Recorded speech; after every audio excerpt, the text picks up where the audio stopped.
What's up, everybody? Tim Anderson here, aka Renfell, the bearded dwarven princess. As many of you know, I never played World of Warcraft when it was out. I was too busy with EverQuest 2 and other games.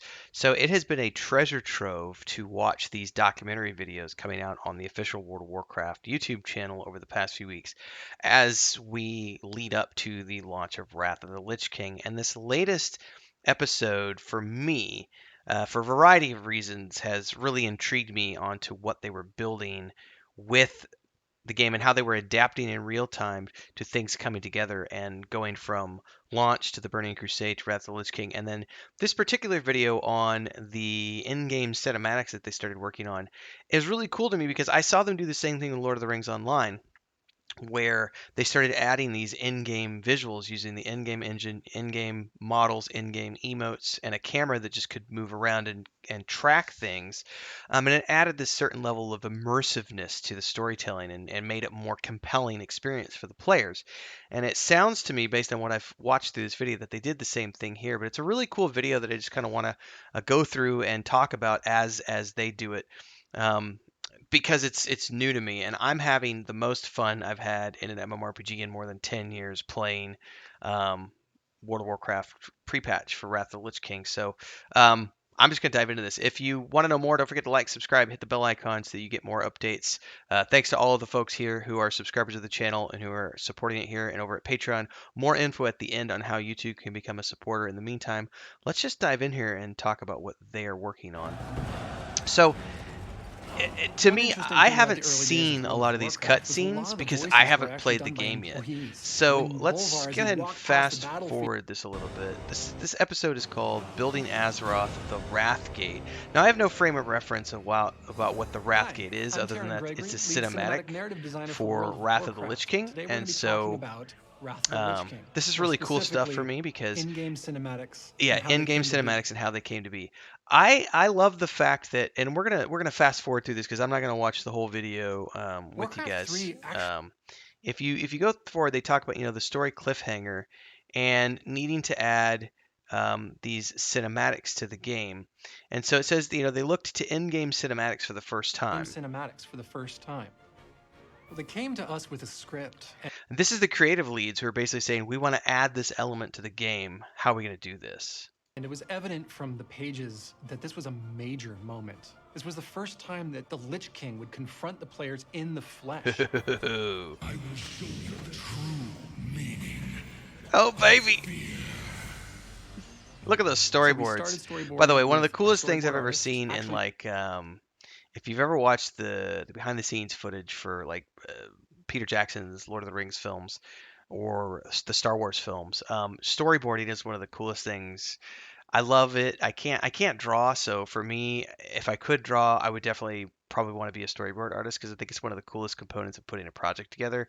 Is like conceiving those moments that then go on to become the finished thing. But it's the conception that for me is one of the most. I love world building, so when I'm creating a new short story, a new world, a new whatever, that I'm really excited by the thought process behind creating new things from scratch, and storyboarding is essentially doing that. And I love watching storyboard artists work. Drawing pen on paper and created over 400 400 line drawings, and it drawings. revealed just the sheer scope of the complexity of the project.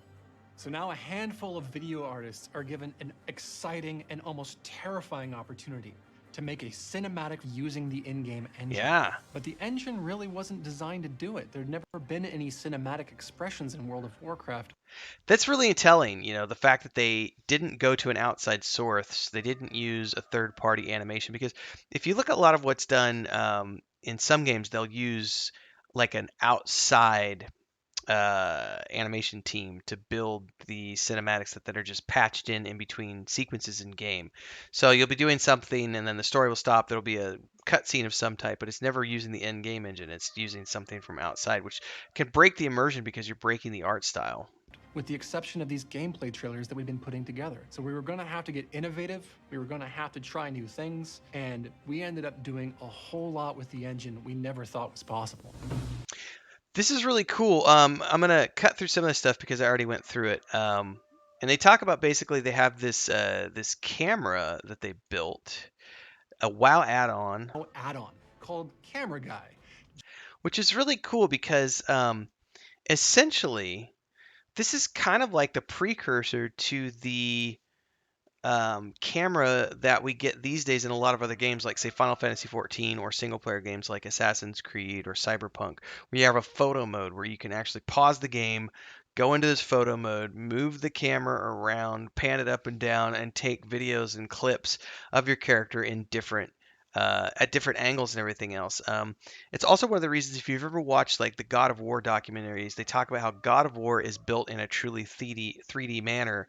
That way they can do these amazing in-game cinematics because it's all done in a 360 environment. Whereas many games, if we're looking at this screenshot in particular, they might build the facade, but if they're not planning on having a 3D um, overview of that map of that area, there might not actually be anything behind that facade. It might just be a texture, like a matte painting that they used to use in the backgrounds for films, like in Empire Strikes Back or Return of the Jedi. That could be just a facade that's there, and there might be nothing behind it. But in a 3D environment, you have to have it there if that camera is going to be moving at different angles. Just like your damage meters, just like your UI. And this tool allowed us to do things we'd never done before in the engine. We could pilot a camera through, and it could buffer and smooth the actions.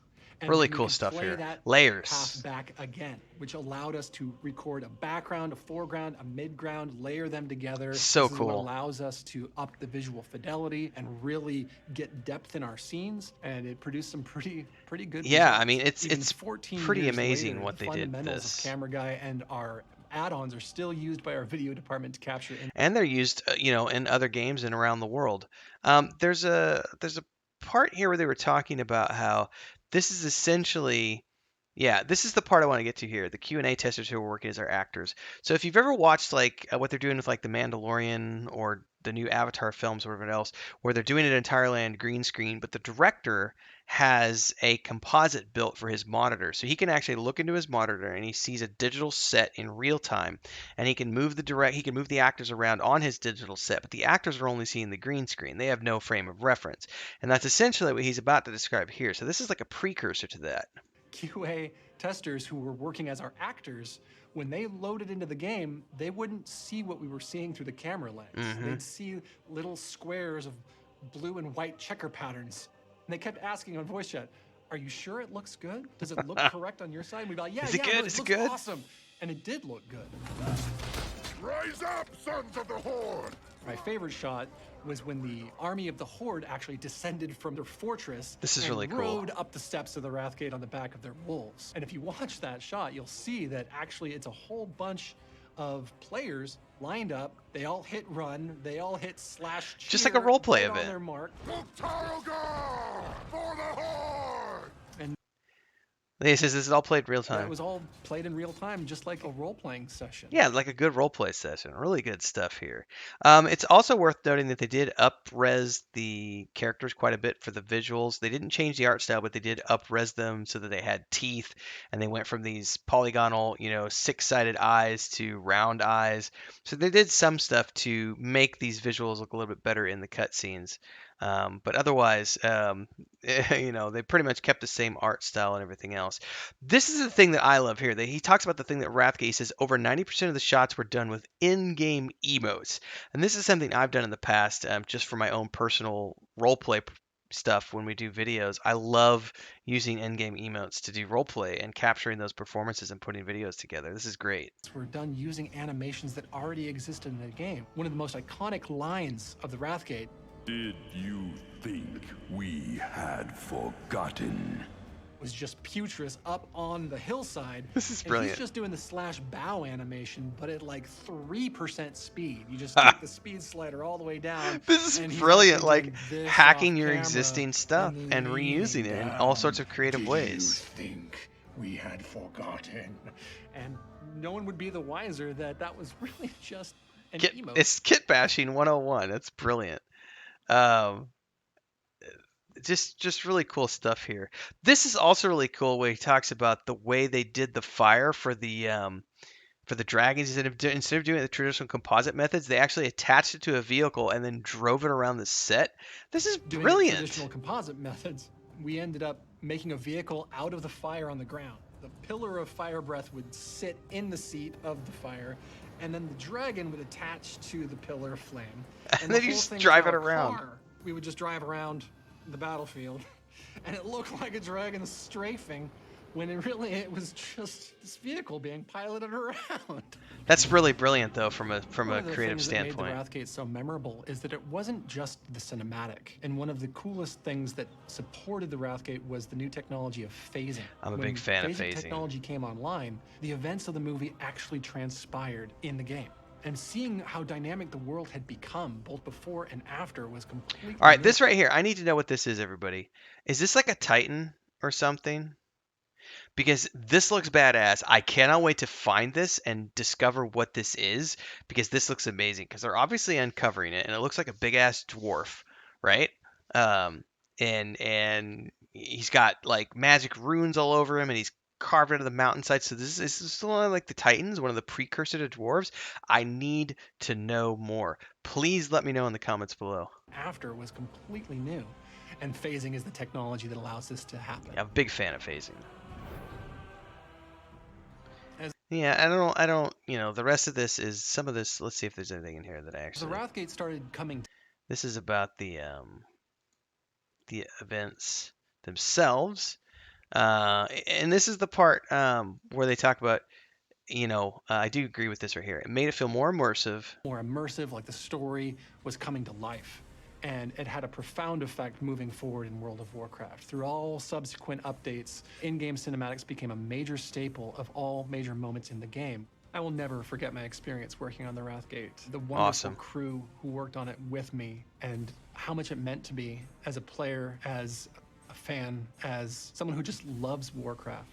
And even 14 years I will later, say that and over the years, even though I dozens haven't of ever in-game played Warcraft, cinematics I'm that have very come familiar in with the the aftermath, fidelity there's of their nowhere else I'd cinematics and rather how they're be. like There's world nothing I'd leaders when rather it be comes to working the on. animation sequences that they use to do storytelling and so on and so Thanks forth. for taking this trip It's down memory amazing lane with stuff. me, and I I really cannot hope to wait see you in Northrend. to see Take these care. things firsthand. So, as a reminder to everybody, I've never played this before. We're currently playing. We've been playing since May.